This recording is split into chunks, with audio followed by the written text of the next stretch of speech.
నటి జత్వాని చేసిన తప్పేంటి? ఎందుకు ఆమెపై అంత పగపట్టి హింసించి జైల్లో పెట్టారో తెలియాలంటే 2015 నుంచి ఏం జరిగిందో చూడాలి. ఒక పరిచయం ఆమె జీవితాన్ని ఇన్ని ఇబ్బందుల పాలు చేస్తుందని జత్వాని కలలో కూడా ఊహించి ఉండదు. కానీ అదే జరిగింది. సినిమాలకు మించిన ట్విస్టుల్లో ముంబై నటి జీవితం బలైపోయింది. బయటకు రాలేరు. ఇప్పుడు తనకు జరిగిన ఘోరంపై న్యాయం కోసం పోరాడటమే మిగిలింది. ఇంకోవైపు ఈ ఘటన రాజకీయంగా తీవ్ర ప్రకంపనలు సృష్టిస్తుంది.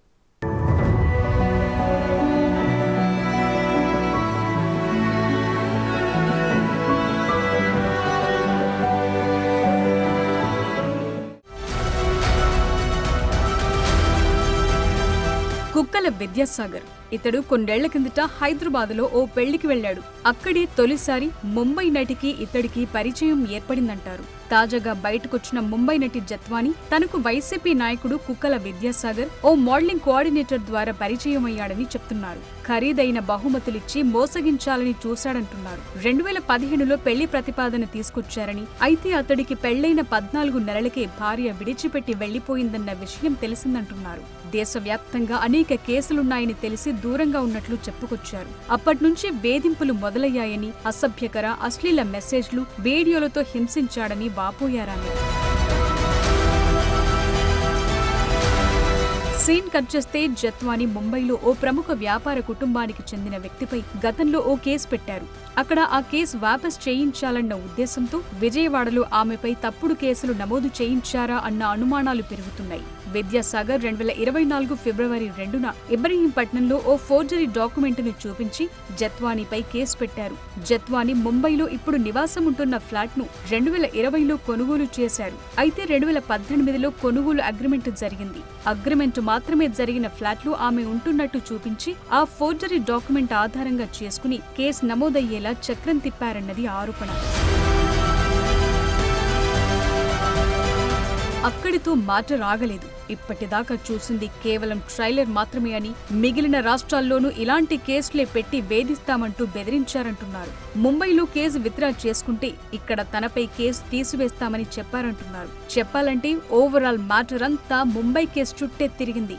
అదేంటన్నది ఇప్పుడు విచారణలో తేలబోతోంది. డబ్బు, అధికారం అండతో పవర్ఫుల్ వ్యక్తులంతా తనను ఈ కేసులో ఇరికించారంటున్నారు జత్వాని.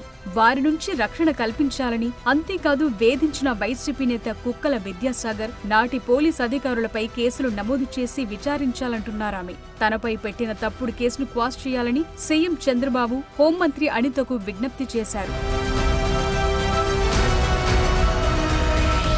ఈ కేసులో నాడు పోలీసులు ఎంత అడ్డగోలుగా వ్యవహరించారో తెలియాలంటే అప్పటి పోలీసు ఉన్నతాధికారుల కాల్ డేటా, వాట్సాప్ చాట్ను పరిశీలించాలని జత్వాని తరపు లాయర్ నర్రా శ్రీనివాసరావు డిమాండ్ చేస్తున్నారు.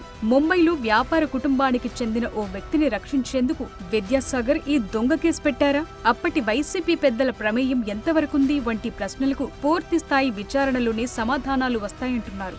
అందుకే ఏపీ ప్రభుత్వం ఉన్నత స్థాయి విచారణకు ఆదేశించింది. ఈ వ్యవహారం ఏపీలో సంచలనంగా మారటంతో నాటి ఫిర్యాదుదారు అయిన కుక్కల విద్యాసాగర్ ఎక్కడున్నాడో జాడ తెలియటం లేదంటున్నారు. ఇన్వెస్టిగేషన్ స్పీడప్ చేస్తామని విజయవాడ సిపి అంటున్నారు.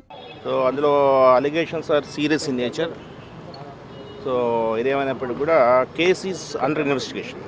యూఏలో కేసు ఉంది కాబట్టి ఖచ్చితంగా ఇన్వెస్టిగేషన్లో ఏం జరిగింది అనేది కూలంకషంగా చూసి మెరిట్స్ ప్రకారము కేసును ఫైనలైజ్ చేయడం జరుగుతుంది. అండ్ కొన్ని మీడియా కథనాల్లో there are serious allegations against senior IPS officers. So అది కూడా డీజీ గారితో డిస్కస్ చేసి, ఎందుకంటే సీనియర్ ఐపీఎస్ ఆఫీసర్స్ మీద అలిగేషన్స్ ఉన్నాయి కాబట్టి డీజీ గారితో డిస్కస్ చేసి ఎలా ముందుకు పోవాలనేది ఆలోచిస్తాం.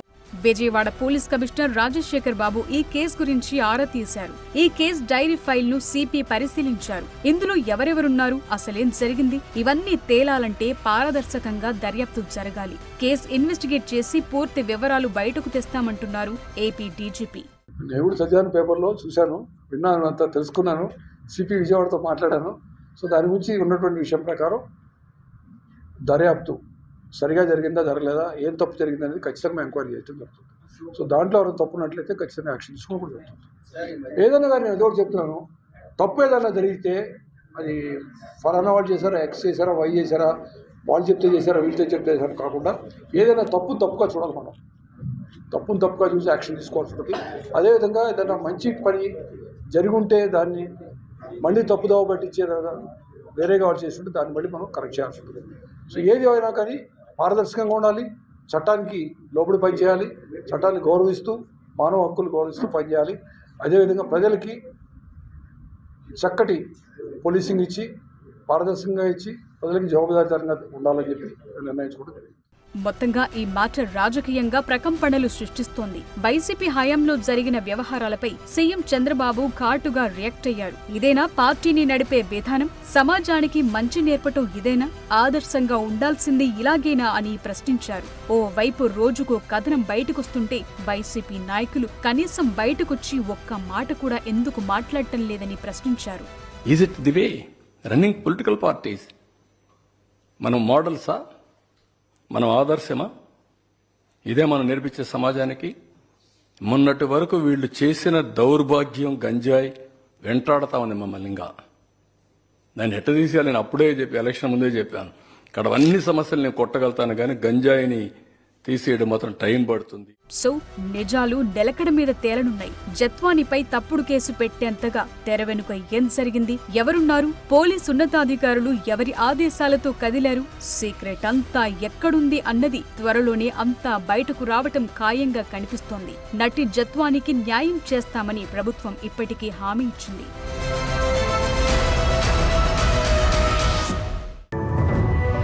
తప్పేంటి?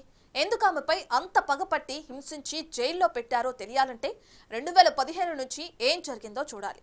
ఒక పరిచయం ఆమె జీవితాన్ని ఇన్ని ఇబ్బందుల పాలు చేస్తుందని జత్వాని కలలో కూడా ఊహించి ఉండదు. కానీ అదే జరిగింది. సినిమాలకు మించిన ట్విస్టుల్లో ముంబై నటి జీవితం బలైపోయింది. బయటకు రాలేరు. ఇప్పుడు తనకు జరిగిన ఘోరంపై న్యాయం కోసం పోరాడటమే మిగిలింది. ఇంకోవైపు ఈ ఘటన రాజకీయంగా తీవ్ర ప్రకంపనలు సృష్టిస్తుంది.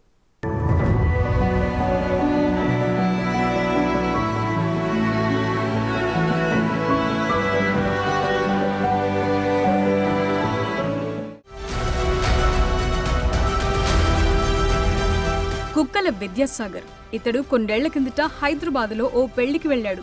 అక్కడే తొలిసారి ముంబై నటికి ఇతడికి పరిచయం ఏర్పడిందంటారు. తాజాగా బయటకొచ్చిన ముంబై నటి జత్వాని తనకు వైసీపీ నాయకుడు కుక్కల విద్యాసాగర్ ఓ మోడలింగ్ కోఆర్డినేటర్ ద్వారా పరిచయం అయ్యాడని చెప్తున్నారు. ఖరీదైన బహుమతులిచ్చి మోసగించాలని చూశాడంటున్నారు. 2015లో పెళ్లి ప్రతిపాదన తీసుకొచ్చారని, అయితే అతడికి పెళ్లైన 14 నెలలకే భార్య విడిచిపెట్టి వెళ్లిపోయిందన్న విషయం తెలిసిందంటున్నారు.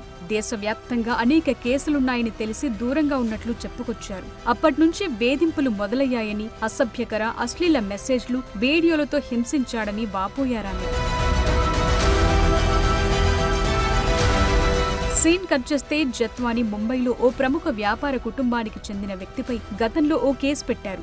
అక్కడ ఆ కేసు వాపస్ చేయించాలన్న ఉద్దేశంతో విజయవాడలో ఆమెపై తప్పుడు కేసులు నమోదు చేయించారా అన్న అనుమానాలు పెరుగుతున్నాయి. విద్యాసాగర్ 2024 ఫిబ్రవరి 2న ఇబ్రహీంపట్నంలో ఓ ఫోర్జరీ డాక్యుమెంట్ను చూపించి జత్వానిపై కేసు పెట్టారు.